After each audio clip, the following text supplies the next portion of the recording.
आइए। प्रणाम सर। बैठिए।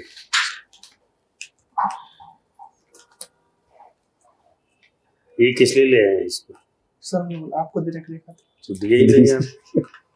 कोट की बटन भी उलझ गए आप। बैठिए, बताइए अपने बारे में कुछ। सर मेरा नाम गौरव गंगवार है। मैं उत्तर प्रदेश के पीलीभीत जिले का निवासी हूँ। मैंने अपना ग्रेजुएशन दिल्ली विश्वविद्यालय से भौतिक शास्त्र विषय से कंप्लीट किया है। उसके पश्चात मैंने एक कोर्स किया है DLED, diploma in elementary education. वर्ष 2023 में मेरा चयन PRT शिक्षक के रूप में बिहार गवर्नमेंट में हुआ था। वर्तमान में मैं जूनियर शिक्षक के रूप में वहाँ कार्यरत हूँ। तो आप तो जॉब में हैं ऑलरेडी ना? यस। तो फिर वहीं रहना चाहिए आपको। वहाँ आप वैकेंट करेंगे, यहाँ किसी का हक छीनेंगे। सर उस जॉब में भी सर मैं पूर्ण उत्तरदायित्व के साथ, ईमानदारी के साथ कार्य कर रहा हूँ। वो तो ठीक है, उस पर कोई शक नहीं है हम लोगों को। बस ये लगता है ना कि आप तो दो बार अपना चेंज कर चुके। एक बार चेंज की, फिर दूसरी जगह गए, फिर तीसरी जगह आप जाना चाह रहे हैं। अभी आप वहाँ सटेंगे, वैकेंसी क्रिएट होगी, पता नहीं कब फिल होगी। यहाँ आप आएंगे, आप ना आते तो किसी और को यहाँ मिलता। तो एक आप वहाँ वैकेंट करेंगे, एक यहाँ आप किसी का हक छीनेंगे। और लोगों को रोजगार लेने दीजिए ना। बेरोजगारी की समस्या से परिचित है ही आप। सर इस विषय में मुझे ऐसा लगता है कि हर व्यक्ति को अपना पर्सनल ग्रोथ का एक राइट होता है सर। और वहाँ भी मैं जो कार्य कर रहा हूँ पूरा उत्तरदायित्व के साथ और ईमानदारी के साथ कर रहा हूँ। ऐसे में सर अगर मैं और अधिक विकास करना चाहता हूँ, पर्सनल ग्रोथ करना चाहता हूँ, जो मौलिक कर्तव्यों में भी लिखा हुआ है कि प्रत्येक व्यक्ति को अपनी वैज्ञानिक अभिवृद्धि और विकास करने का अधिकार है। तो सर ये इस दृष्टि से मैं एक बड़ा क्षेत्र में कार्य करना चाहता हूँ और ज्यादा लोगों तक प्रभावित कर सकूँ। आपकी इस बात से हम सहमत हैं, लेकिन ये जो आपका एकेडमिक्स है, आपने फिजिक्स ऑनर्स हंसराज कॉलेज से डी और फिर DLED आपने कर लिया है, चाइल्ड पेडागॉजी, स्कूल टीचर्स आप हैं ही। तो ये जो आपका एकेडमिक बैकग्राउंड है, ये भी उसी को पुष्ट करता है जहां आप हैं। सही सर मुझे लगता है कि जो मैंने ग्रेजुएशन करा है फिजिक्स में ऑनर्स में, तो ये उतना ही सहायता मेरे प्रशासनिक क्षेत्र में भी करेगा। फिजिक्स क्या लेना देना है डिप्टी कलेक्टर बनने के बाद? सर फिजिक्स कौन सा न्यूटन का शीतलन का नियम और ये सब कहाँ जरूरत पड़ेगी इसकी? सर मुझे लगता है फिजिक्स केवल नियमों तक सीमित नहीं है, वो हमें एनालिटिकल थिंकिंग देती है, विश्लेषण क्षमता देती है। हम किसी सामान्य विषय पर भी एक बिना वैज्ञानिक दृष्टिकोण और वैज्ञानिक दृष्टिकोण में बहुत बड़ा अंतर आ जाता है। सर आप कहना चाहते हैं जो लोग BA किए हुए हैं, जो ह्यूमैनिटीज का अध्ययन जिन लोगों ने किया है, वो आपसे अच्छा नहीं कर पाएंगे? नहीं सर, मैं ऐसा नहीं कह रहा हूँ। BA में जो दर्शन शास्त्र है वो भी, फिजिक्स में सर दर्शन शास्त्र जो विषय है वो भी इसी से संबंधित है, या जो भी विषय है उसका एक अपना अपना लक्षण होता है, महत्व होता है। चलिए कुछ एक अपनी वीकनेस बता दीजिए। ये सब तो आपको हम मान लेते हैं स्ट्रेंथ है सारी आपके पास जो है ना। कुछ एक वीकनेस है तो बता दीजिए। सर वीकनेस के रूप में जो मैंने अपने अंदर पाया है, सबसे पहला तो ये कि सर मैं एक्सरसाइज करने में थोड़ा आलसी फील करता हूँ, जिस वजह से सर मेरा वेट गेन हो रहा है। दूसरा खाने के प्रति मेरा ज्यादा लगाव है, तो मैं कभी कभी ओवर ईटिंग कर लेता हूँ। अच्छा ठीक है सर। वीकनेस और बैड हैबिट में डिफरेंस होता है या एक ही होते हैं? बुरी आदत और कमजोरी एक ही है? कुछ हद तक सर। कमजोरी व्यक्तित्व के आपके जो ट्रेट्स हैं उनसे जुड़ी हुई चीजें वहां पर बोली जाती हैं। जैसे आप खाना ज्यादा खाते हैं, ये तो कमजोरी का आपका जो है, ये आप सेल्फ कंट्रोल नहीं कर पाते, it may be your weakness. आपका सेल्फ कंट्रोल, ये आप कहना चाहते हैं कि आप सेल्फ कंट्रोल नहीं कर पाते? नहीं सर, जैसे मैंने ये फील करा है कि जैसे मुझको पता है कि मैं एक्सरसाइज ज्यादा नहीं करता हूँ, तो मुझको लिमिट में खाना खाना चाहिए या फिर अच्छी चीजें खानी चाहिए जो हेल्थ के लिए अच्छी होती है। तो ये हो गई बुरी आदत, और अपने आप पर नियंत्रण न रख पाना ये हो गई आपकी कमजोरी व्यक्तित्व की, नहीं? अच्छा, ये बड़ा अहम सवाल है। बहुत स्टूडेंट जो आ रहे हैं, एस्पिरेंट्स, अच्छे खासे प्रोफाइल, उनका एकेडमिक प्रोफाइल है, बहुत अच्छी अच्छी जगहों पे जा सकते हैं। क्या प्राइवेट सेक्टर में बिल्कुल जॉब ही नहीं है कि जिसको देखिए वो सिविल सर्विसेज में, या अगर आप तो टीचिंग में भी आप गए और वो भी जूनियर कॉलेजेस में आप पढ़ा रहे हैं, कोई भी प्रोफेशन बुरा नहीं है, लेकिन अमूमन माना जाता है कि इस तरीके के प्रोफाइल में ज्यादा अपॉर्चुनिटीज हैं और जगहों पर तो लोग उधर जाने मतलब जा सकते हैं, जाते भी हैं। तो इधर का आकर्षण क्यों है? सिविल सेवा का। हाँ, सिविल सेवा में पहले तो आप ये बताइए कि टीचिंग जो है आपने ज्वाइन क्यों की? क्योंकि आपका तो रहा होगा गोल कि सिविल सेवा में आना है, फिर टीचिंग आपने क्यों ज्वाइन कर लिया? आप सिविल सेवा में फोकस करते हैं तैयारी में। वही बिहार में जाकर के। वो भी बिहार में जाके। सर जब मैंने ग्रेजुएशन में कर रहा था तो मेरे जो हंसराज कॉलेज में कलीग थे वो यूपीएससी की तैयारी भी कर रहे थे, तो मेरा भी सर मन था तैयारी करने का, पर मैंने देखा कि सर इसमें बहुत अनिश्चितता है, तो मुझे केवल तैयारी पर ही फोकस नहीं करना था। मैं चाहता था कि सर कि कुछ ना कुछ कार्य भी करूं और कार्य के साथ ये तैयारी करूं और अपना पूरा ऐसा कार्य करूं सर जो इसमें मुझे रुचि भी आए। तो मुझे पढ़ाने में सर शौक भी था, तो मैं चाहता था कि एक ऐसा काम, यही एक ऐसी जॉब है जो कि मैं इसमें कार्य भी अपना पूरी ईमानदारी के साथ कर पाऊंगा और साथ ही साथ मैं अपनी तैयारी भी कर पाऊंगा। पोस्टिंग कहाँ है आपकी अभी? लखीसराय में सर। लखीसराय। अच्छा, अब अक्सर जो है सोशल मीडिया पे आजकल तो बहुत से वीडियोस इस तरीके से आते हैं कि कोई बच्चा जो है इतना वायलेंट हो गया कि अपने ही टीचर पर हाथ उठा दिया, गाली गलौज कर दिया। अगर आपके साथ ऐसा कुछ हुआ कि कोई बच्चा क्लास में वो आपके साथ गलत व्यवहार कर रहा है, आप कैसे डील करेंगे? सर इस विषय में सबसे पहले तो मैं तुरंत कोई एक साथ कड़ा फैसला लेने से बचूंगा। मैं इमोशनल इंटेलिजेंस का प्रयोग करके मैं कोशिश करूंगा उन परिस्थितियों को जानने का प्रयास करूं कि जिनमें वो ऐसा कदम उठा रहा है। नंबर 2 सर, मैं ये भी ध्यान में रखूंगा कि आखिर उसकी जो कंडीशनिंग हुई है इसमें उसका बहुत बड़ा योगदान है, और मैं उससे पर्सनल लेवल पर जाकर के पूछूंगा कि आखिर क्या ऐसी बात है, आपने ऐसा कदम क्यों उठाया। उसको मैं साथ में चेतावनी भी दूंगा और पहले प्रेम से ही समझाने का प्रयास करूंगा। इसके बावजूद भी अगर वो सब फिर से बार बार उसकी ये पुनरावृत्ति आती है तो मैं माता पिता से संपर्क करना चाहूंगा, और जो मंथली पीटीएम बैठक होती है उसमें इस बात की चर्चा में उनके माता पिता से करूंगा कि आखिर आपको भी इसमें समझाने की आवश्यकता। आप अपने प्रबंधन से कोई संपर्क नहीं करेंगे क्या? आपका जो आपके सीनियर्स होंगे या आपके विभाग से संबंधित लोग होंगे, क्या उनसे भी संपर्क करेंगे? सर अगर ये निश्चित रूप से घटना मेरे सामने हुई है तो मैं इस घटना से पूरी तरीके से परिचित होऊंगा।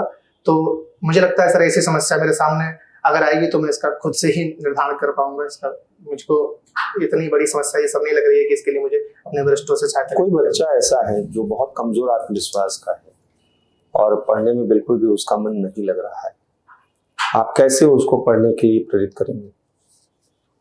सर इसमें हम बिहार में जो कि हम अभी जॉब कर रहे हैं इसमें बहुत अच्छा एक कॉन्सेप्ट वहाँ पे आया है, पीबीएल, प्रोजेक्ट बेस्ड लर्निंग। तो ये सर मैंने महसूस करा है कि जब शिक्षा में शुरुआत में जब ज्वाइन करा था तो पीवीएल नहीं चलता था, लेकिन अब कोई भी चैप्टर अगर पढ़ाना है तो वो प्रोजेक्ट के माध्यम से ही पढ़ाना होगा वहाँ पे। तो मैंने गणित और विज्ञान पढ़ाने के दौरान ये महसूस किया है कि अगर हम किसी विषय को प्रोजेक्ट के माध्यम से पढ़ाते हैं, टीएलएम के माध्यम से पढ़ाते हैं, तो उनमें रुचि का एक उत्थान होता है। साथ ही साथ हम उनमें एक अभिप्रेरणा पैदा करेंगे कि जो बच्चा क्लास में ज़्यादा सहयोग कर रहा है, ज़्यादा पार्टिसिपेट कर रहा है, तो उसको पावलोव के सिद्धांत के अनुसार और स्किनर के सिद्धांत के अनुसार उनको हम मोटिवेट करेंगे पुरस्कार के माध्यम से। और साथ ही साथ जो एक माह में सबसे अच्छा बच्चा होगा जो पीटीएम में, उसको पुरस्कृत करा जाएगा। कई बार उल्टा भी हो जाता है, इससे कॉन्फिडेंस कमजोर हो जाता है और ज्यादा बच्चों का एक डिप्रीविएशन भी आ जाती है। इससे मैंने जो सर महसूस करा है, कुछ टीचरों का एक अलग ही स्वभाव होता है, वो जुड़ना नहीं चाहते हैं।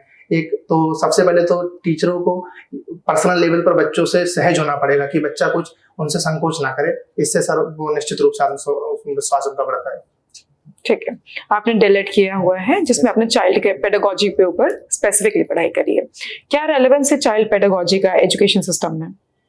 मैम मुझे लगता है चूंकि हमारा जो शिक्षा नीति भी है या एनसीएफ भी था वो बाल केंद्रित शिक्षा पर बल देते हैं, तो ऐसे में किसी भी बच्चे को पढ़ाने से पहले हमें उसके मनोविज्ञान को समझना ज़्यादा आवश्यक है। तो मनोविज्ञान को समझ करके ही हम उसमें गहरी शिक्षा या शिक्षा के लक्ष्य को प्राप्त करने में आसानी मिलती है। ठीक है, आजकल हम देखते हैं प्री प्राइमरी में प्ले ग्रुप्स का सिस्टम कल्मिनेट हो रहा है। क्या इंपॉर्टेंस है इस प्ले ग्रुप की in the development of the child? इस संबंध में मैम एक मॉन्टेसरी नाम के एक प्रसिद्ध शिक्षण शास्त्री हैं, उन्होंने यही सिद्धांत दिया था कि किसी भी बच्चे को पढ़ाने के लिए जो खेल विधि है वो बहुत ही सहायक साबित होती है। और मैंने भी ये पर्सनल लेवल पर महसूस किया है, जब मैं जितने 2 वर्ष प्राइमरी लेवल में रहा था, तो मैम कोई चीज अगर खेल के माध्यम से सिखाओ तो मैम वो बहुत सहभागिता दर बढ़ जाती है बच्चों की। बच्चे उबास सी नहीं लेते हैं और काफी पार्टिसिपेट करते हैं। 2 तरह के फंड्स हमारे संविधान जिनकी बात करता है, एक है कंसोलिडेटेड फंड और एक है कंटिजेंसी। इनमें क्या कोई अंतर है या दोनों एक ही है?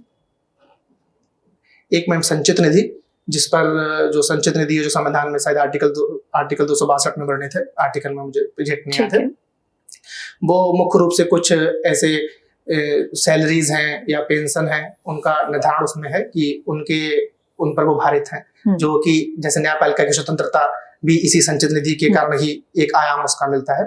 दूसरी जो मैम विधि आपने बात करी थी, शायद वो हिंदी में उसको लोक लेखा निधि कहते हैं, आकस्मिक निधि कहते हैं। तो मैम जो राष्ट्रपति के संरक्षण में भी होती है और उसको विपरीत परिस्थितियों में निकालने। हम जजेस की सैलरीज किस पे चार्ज करते हैं, किस फंड पे चार्ज करते संचित हैं? निधि में। ठीक है। न्यू एजुकेशन पॉलिसी, इसके 2 सेलिएंट फीचर्स जो आपको बहुत प्रभावित करते हैं, आप बता सकते हैं? यस मैम, सबसे पहले तो मैम इसमें स्किल बेस्ड लर्निंग पे बल दिया गया है। रटने की पद्धति से हम स्किल बेस्ड लर्निंग की तरफ आए हैं, जो कि इसका सबसे अच्छा मुझे आयाम लगा।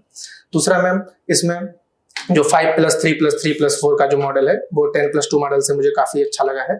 ठीक है। हाँ, और मैम इसमें जो सबसे महत्वपूर्ण मुझे बात लगी वो ये है कि अगर कोई बच्चा साइंस का है तो ऐसा आवश्यक नहीं कि वो केवल साइंस ही पढ़ेगा, उसके साथ ऐसे ग्रुप बना दिए गए सब्जेक्ट के कि साइंस वाला बच्चा म्यूजिक भी पढ़ सकता है। तो ऐसे कॉम्बिनेशन में मैम वैरायटी होगा, इंटरडिसिप्लिनरी अप्रोच। ठीक है। हमारा जो प्रस्तावना है, इसके कौन से 2 शब्द सबसे ज्यादा आपको अच्छे लगते हैं? तो अखंडता और धर्मनिरपेक्ष। ठीक है सर। न्यूज़पेपर कौन सा पढ़ते हैं? दैनिक जागरण। एडिटर कौन है? Sorry sir. Beach without sea संभव है क्या? सर मैं समझ नहीं पाया सर आपकी बात। बीच विदाउट सी, समुद्र के किनारे बीच पाया जाता है ना? क्या बोलते हैं समुद्र के किनारे? बीच, किनारा समुद्र का। सवाल यह है, बीच विदाउट सी संभव है क्या?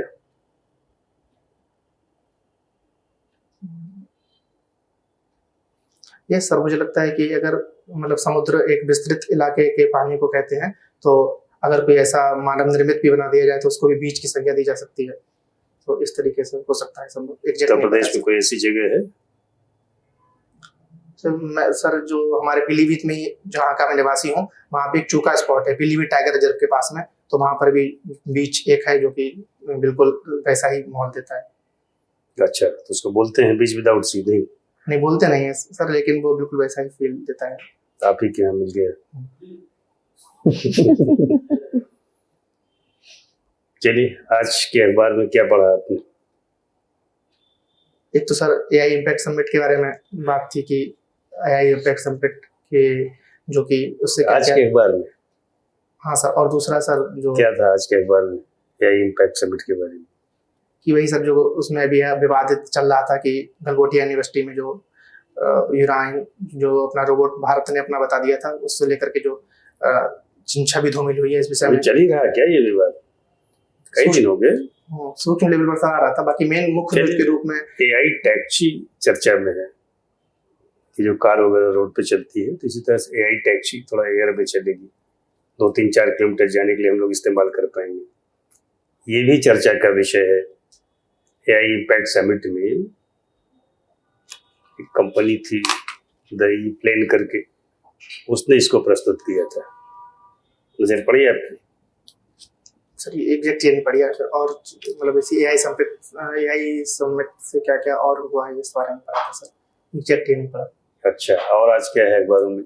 सर जो इजराइल और USA ने जो हमला कर दिया था ईरान पे, उसके बारे में पढ़ा था। जैसे इजराइल ने ईरान पर किया। Yes sir. और अमेरिका ने भी किया। हाँ सर। प्रधानमंत्री जी को 24 घंटे नहीं हुए थे, हमारे प्रधानमंत्री गए थे ना, यस 24 घंटे नहीं हुए थे भारत पहुंचे और हमला हो गया। Yes sir. कुछ लोग कह रहे हैं कि अमेरिका और इजराइल को कुछ एक देशों ने भड़काया है। चलिए, हम नहीं मानते कि हमारे प्रधानमंत्री जी भड़काए होंगे, लेकिन कुछ एक देशों का, अन्य देशों का नाम तो लिया जा सकता है। बताइए किसने भड़काया? सर ऐसे स्पष्ट रूप से तो किसी भी देश को इसमें उत्तरदायी नहीं ठहराया जा सकता है, जब तक कि इसके कोई अपने देश को तो नहीं बोल सकते, अपने प्रधानमंत्री जी को, लेकिन अन्य देशों का नाम लेने में क्या हर्ज है?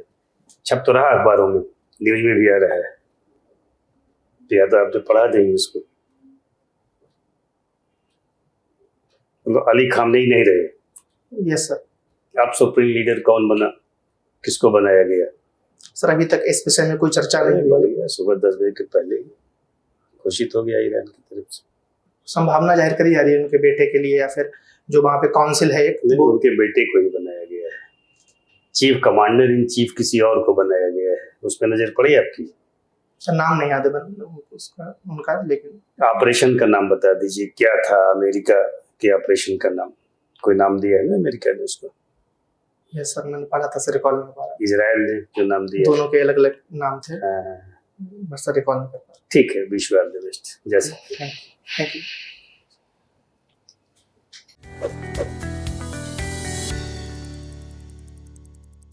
आइए बैठिए। कैसा रहा इंटरव्यू आपका? एवरेज एवरेज कितना अंक देंगे अपने आप को? 55। नहीं, ऐसा नहीं है। 60+ के लिए आप डिजर्व करते हैं, लेकिन 65-70 क्यों थी? है ना? तो सुधार की गुंजाइश तो हमेशा रहती है, व्यक्तित्व आपका अच्छा है। तो 2-3 चीजें हैं। एक तो ये कि थोड़ा आंसर प्रैक्टिकल होना चाहिए।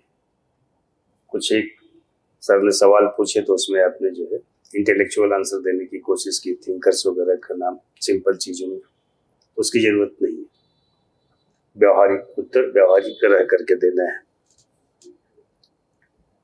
और उस पे अपने एजुकेशन वाले सेक्टर में थोड़ा और सटीक उत्तर खोजिए। करंट अफेयर का जो मामला है, तो जो करंट इश्यूज है, ये तो आउट रहता है सवाल, और कहाँ से क्या पूछा जाए ये नहीं पता। लेकिन चूंकि आप जॉब में हो, उससे रिलेटेड सवाल पूछे जाने की संभावना प्रबल है। जो करंट इश्यूज हैं उस पर सवाल पूछे ही जाते हैं, कुछ एक आपसे, कुछ एक किसी और से। तो इन पर अपनी राय बना ली। एक न्यूज़पेपर ठीक से पढ़िए और एक कोई चैनल न्यूज का टू द पॉइंट उत्तर दीजिए। जिन सवालों को उत्तर नहीं आता उसमें सारी बोलिए, ठीक है? सारी बोलने से कुछ नुकसान नहीं होगा, 2-3-4 सवालों में आप बोल देंगे तो। और गिल्ट भी नहीं पालना है सारी बोलने का। अब एक जो कोट सिंड्रोम दिख रहा है सब में कि बटन खोलने बंद करने की प्रैक्टिस, ये छोड़ दीजिए। आप अगर बंद बटन में कंफर्ट महसूस करते हैं, बंद बटन में आइए, बैठ जाइए। खुली बटन में कंफर्ट महसूस करते हैं, खुली बटन में आइए, खुली बटन में बैठिए। कई हम लोगों के मित्र परिचित जो लोक सेवा आयोग में इंटरव्यू ले रहे हैं, ये बात बोलते हैं कि कुछ लोग आ रहे हैं इस बार, पता नहीं कहाँ सीख लिए हैं कि बटन ही बंद करने खोलने में। डिस्ट्रैक्शन आपका भी तो हुआ ना? Yes sir. आप सामने आ गए, तब आप बटन में लगे हुए हैं, क्यों कर रहे हैं ऐसे? छोड़ दीजिए इसको। और अभिवादन जैसे आपने अलग अलग सबको, संकोच अलग अलग भी करते हैं, सबको करते हैं, और संकोच भी व्यक्त करते हैं। तो अभिवादन तो वहीं से एक तरह शुरू होता है। इंटर करते हैं आप लोग, पूछते तो हैं रूम से बाहर जब रहते हैं तो वहाँ पूरा कॉन्फिडेंस दिखना चाहिए बिना किसी संकोच के। और 4 बार आप बिना किसी संकोच के ढंग से करेंगे तो खराब लगता है, awkward लगता है अलग अलग सबको। तो एक बार में पूरे बोर्ड को आप ग्रीट करिए। कोई लेडी मेंबर है तो उनको आप अलग से कर लीजिए, ठीक है? फिर कहा जाए थैंक यू बोल करके बैठिए, वो बटन वाले मत लग जाइए कि आप बटन खोलें तब बोर्ड इंतजार करे कहने के लिए कि बटन खोल लीजिए, फिर कहा जाए बैठने के लिए, ठीक है? ये आई कांटेक्ट हमने ऑब्जर्व किया कि सर से बातचीत आपकी हो रही, सर की तरफ आप मुखातिब हैं, ये अच्छी बात है। लेकिन कुछ एक लंबा उत्तर चले 1.5 मिनट 2 मिनट, तो अन्य सदस्यों की तरफ भी एक बार नजर डाल लीजिए, ज्यादा अच्छा माना जाएगा, ठीक है? ये हो गया। सिटिंग पोस्चर भी आपका, हाथ की जो पोजीशन थी घुटने पर आप रखे हुए थे, इस तरीके से नहीं रखना है। नहीं, थोड़ा घुटने से ऊपर रखिए ना। ये घुटने के ऊपर तो जो वृद्ध लोग होते हैं थोड़ा उनका है कि घुटना उठना दर्द करता है तो जोर देकर उठते बैठते हैं, ये ज्यादा ठीक। ऐसे बैठेंगे तो, और ऐसे बैठे इसी पोजीशन बैठिए, एक आध बार बीच में चेंज करना करिए, बार बार उसमें हिलना डुलना और उंगली के साथ छेड़छाड़ करना, ये थोड़ा नर्वसनेस की निशानी है, ये मत करिए। ये कुछ एक सलाह थी हम लोगों की तरफ से आपको, इस पर काम कर लीजिए। तो ये जो आप वैल्यू एवरेज या 55 की बात कर रहे हैं, है ना, तो फिर तो 60 प्लस 65-70 पे पहुंच जाएंगे। बाकी सारा दारोमदार मेंस के मार्क्स पे है। इंटरव्यू मैक्सिमम स्कोर कर सकते हैं। और कब है इंटरव्यू आपका? 17 मार्च। अरे बहुत टाइम है, तो ठीक से काम करिए। अच्छी पर्सनैलिटी है। ठीक है, शुभकामना। Good luck. Thank you sir.